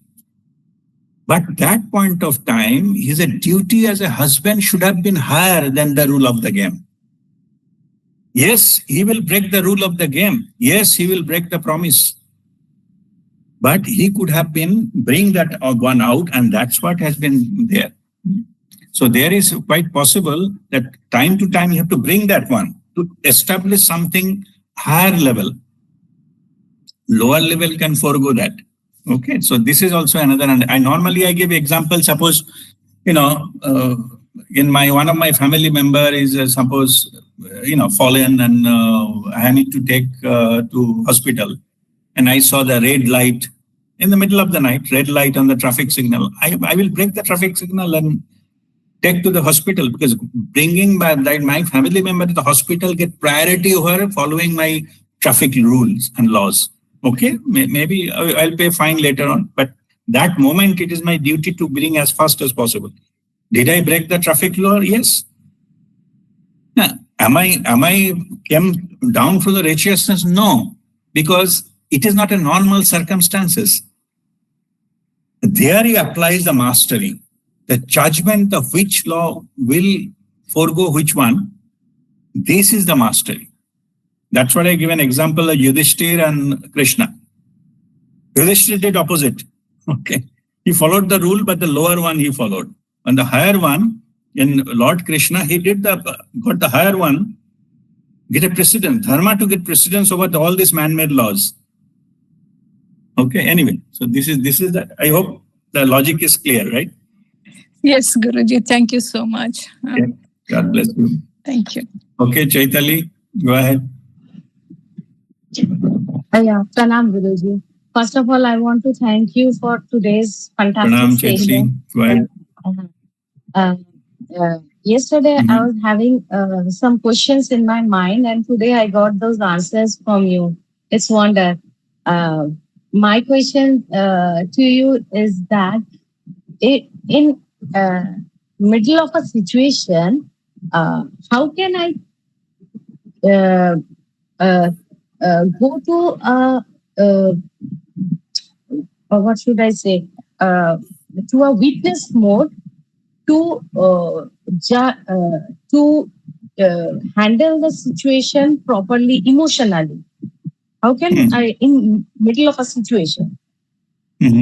Okay, yeah.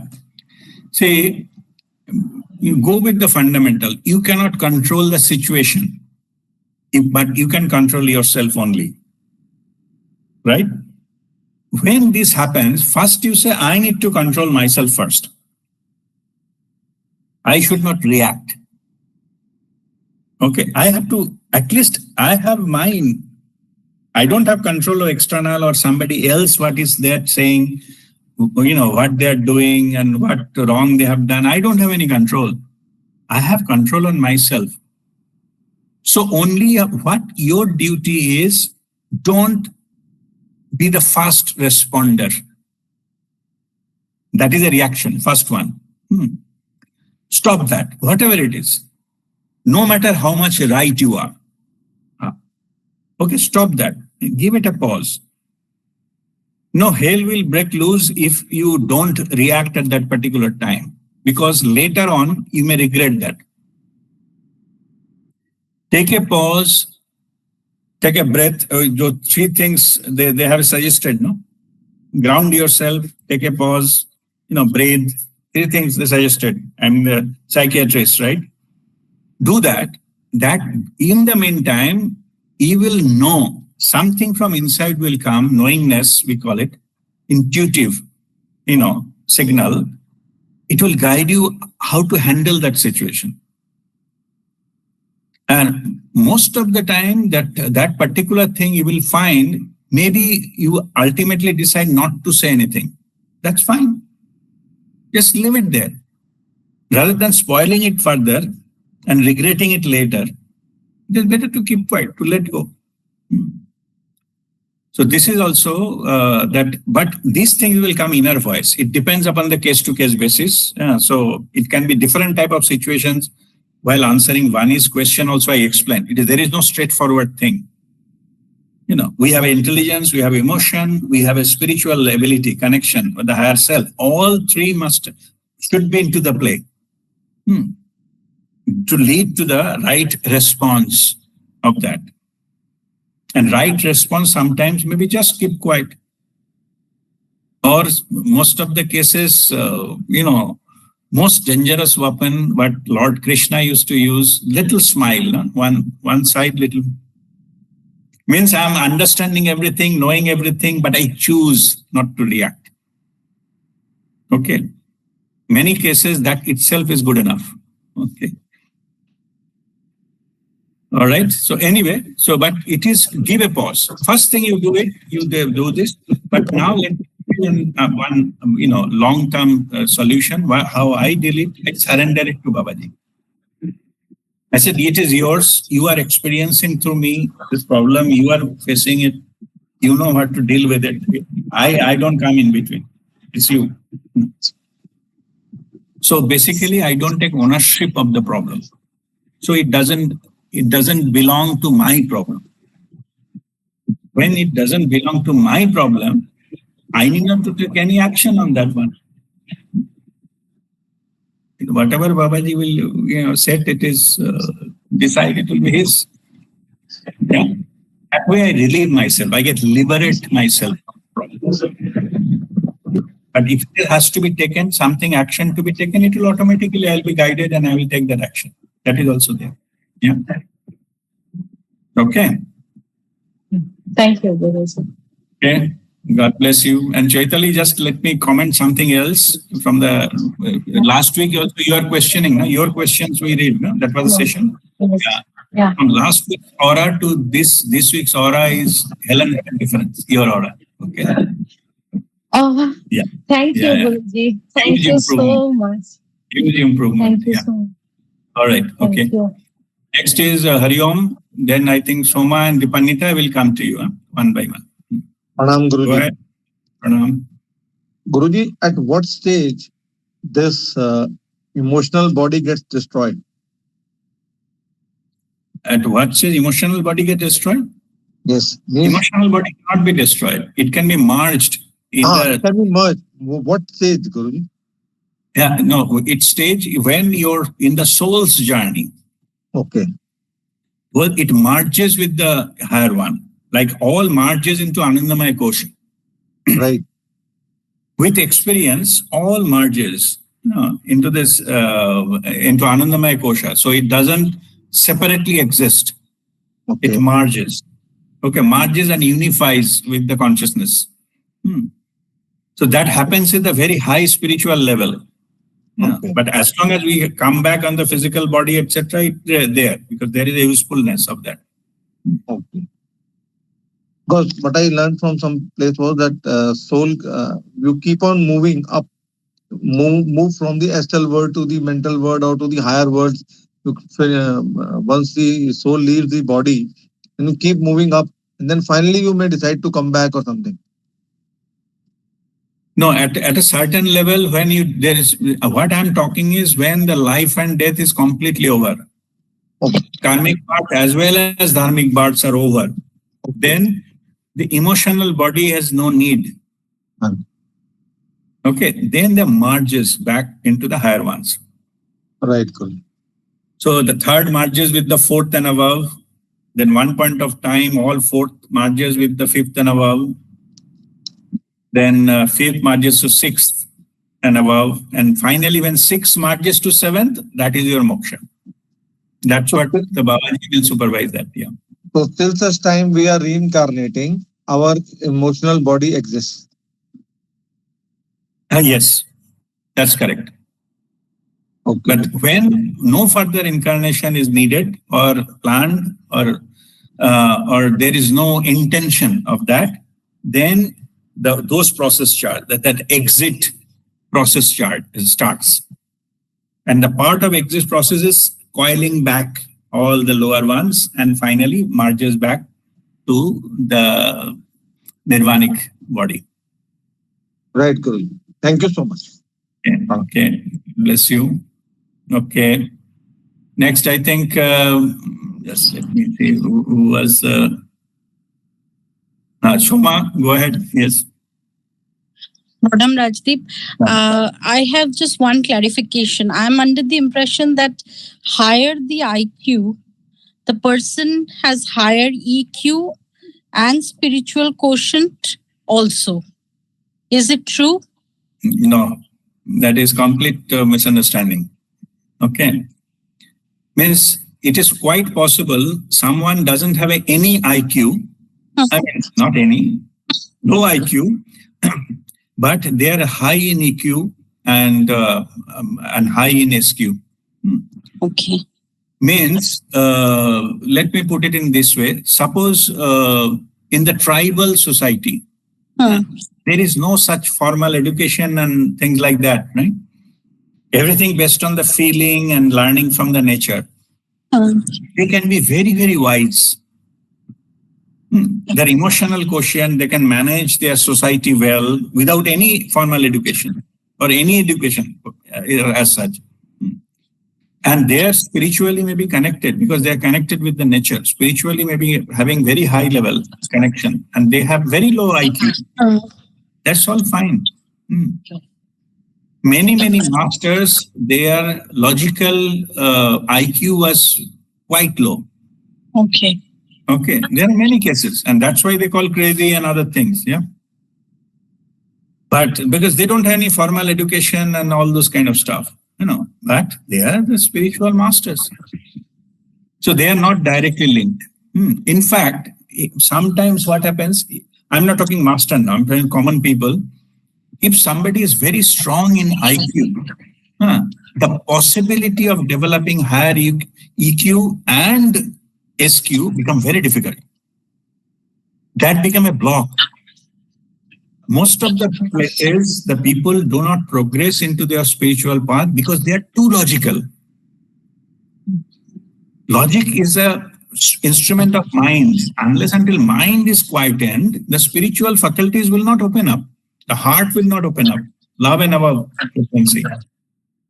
So in that case, the IQ became an obstacle. In my case also, I have to quieten my mind. Whatever I learned earlier, whatever experience I had, I have to stop it forcefully and exactly follow what my guru said. IQ-wise, it is like a suicide, IQ-wise. Why I will lose whatever I have learned for so many years? But that need to be done because it is a completely different territory. Like I'm driving car on the road and now I have got an aeroplane. More I forget the road traffic law is better for me. I can fly aeroplane well. Okay. It doesn't mean that somebody is a very good driver on the road. It can be very good pilot. Not necessarily. It needs a different type of skill and different parameters to be learned into. Okay.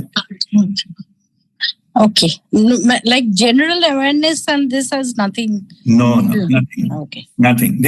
That's why they are different factors. Let us scale up a little down, like a PQ and IQ, say. Somebody is high in IQ, their physical strength will be higher? Not necessarily. No.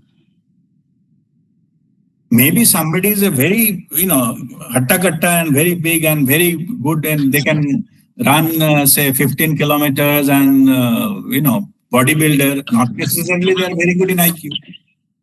So that means what is said, the lower one does not necessarily guarantee the higher one. They are independent, mutually exclusive. Okay.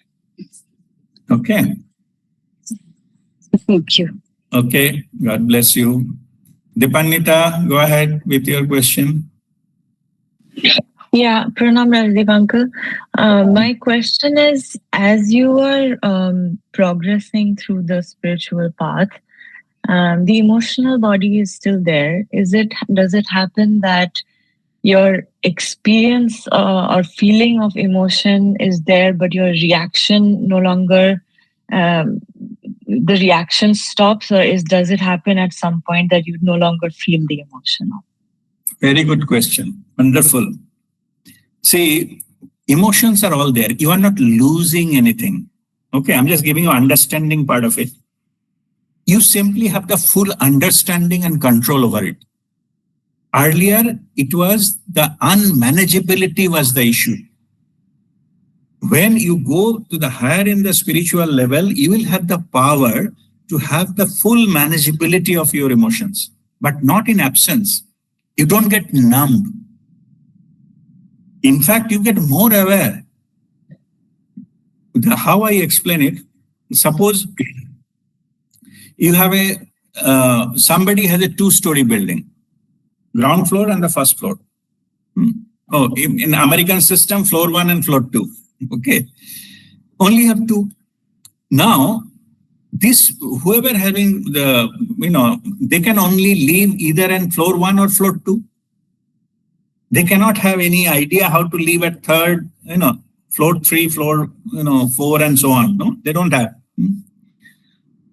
Suppose this is same as normally how people experience. Suppose that the 2 is say your emotional thing. So you can emotion and physical, that is the 2 thing you have. Now you have built another floor on top of that.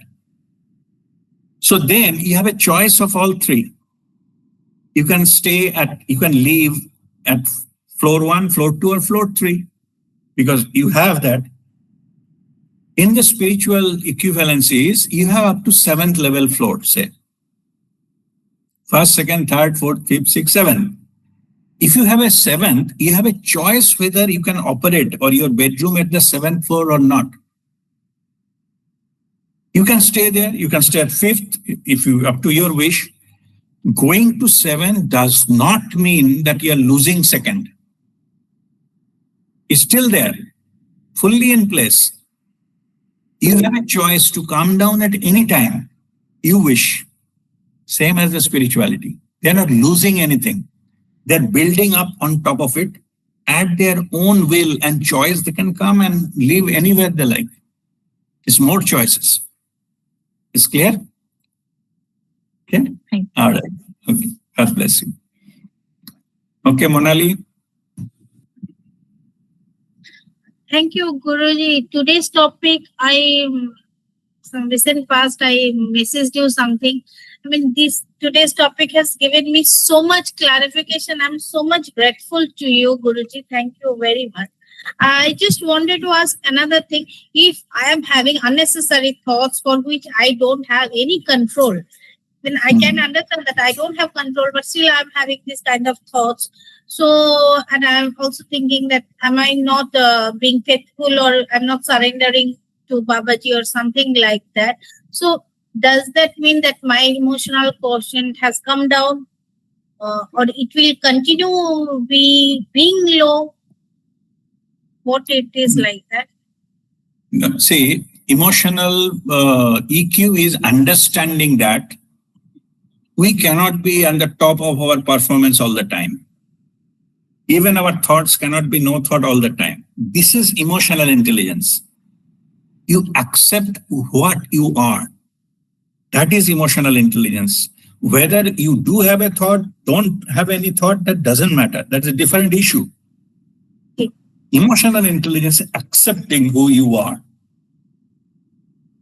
Means all these things, like first thing what you, any kind of thing, it happens. You just mentioned earlier, I don't have any control on my thoughts. It's okay, Yes. fine. At least you accept that you don't have any control over your thoughts. So why you bother? See, you don't have a control, no? So first question you ask is yourself, that is it in my control? Okay, if the answer is no, then you accept it. If answer is yes, then you try to minimize it because it is under your control. If it is something is not under your control, even if it is you claim to be it is your thought, but if it is not under your control, just surrender it. Or before surrender, you accept it. Yeah, I don't have any control. That is a starting point of overpowering your thoughts. Acceptance is the key. It is about our thoughts, our relationships, everywhere. If I don't accept what is, I cannot improve upon that. So in your case, you accept, yes, I don't have control over my thoughts. At least you accept that. But how you can go further? By witnessing. Only thing you do, not to react to that. That's all. Okay, only you have to have this. I don't want to react to that. I don't have any control, but at least I can control the reaction. Cause I cannot control, but reaction I can control because it's coming from me. If you practice that slowly, you will be able to develop the power to, no matter what the thought is, you can, able to manage it and respond properly. I should Yes, go ahead. analyze that whether the situation I can control or not. That I No need to analyze. You just Okay. watch what is going on in your mind. You have to watch only. No need to analyze. You have to make the thought powerless so that your consciousness come and take over. Like in the third step, meditation, chitta upasana. What do we do? We don't analyze. We don't, label and things like that. Why we need to do that? So that those thoughts become powerless. The moment we try to stop them, they will get the power. Yes. Even if you say, no, I don't want thought, in that process, you are energizing them. Yes. Earlier, I have given example. If somebody is very sad, they're crying, I don't go and sit down and crying with him or her. Why? Because if I do that, the reason for that cry will never go because I am energizing. Okay, so we have to say, don't worry, it will go. All those kind of things, give hope. But don't support in that whatever pain they are undergoing. Okay, try to reduce it by saying it is not important. So there comes the power to go beyond that. That is the way. Okay. Thank you very much, Guruji. Okay, God bless you. Shushmita. Pranam Guruji. You were saying that we shouldn't discuss our problems too much because it increases the negativity. But what about the good things that happens to us? Should we discuss it with others or just keep it within ourselves? No need to hide anything. Okay, see, whatever you share, that will be increased. Means that you give your attention, that will be increased. Good thing you can share, no issues. Okay, good thing you can share. But only thing is that if something is painful, sharing it will never go there. It will not go.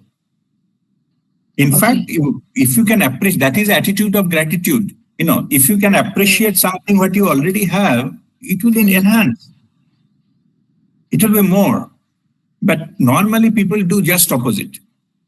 They ignore the good things and they only focus on the bad things and they calling 5 people what bad thing happening into their lives. No, I want to say like spiritually something I feel good.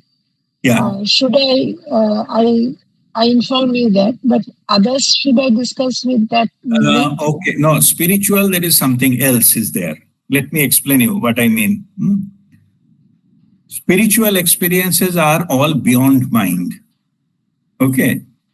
So you have to be careful that what you are, distributing or sharing, it is not coming from your mind.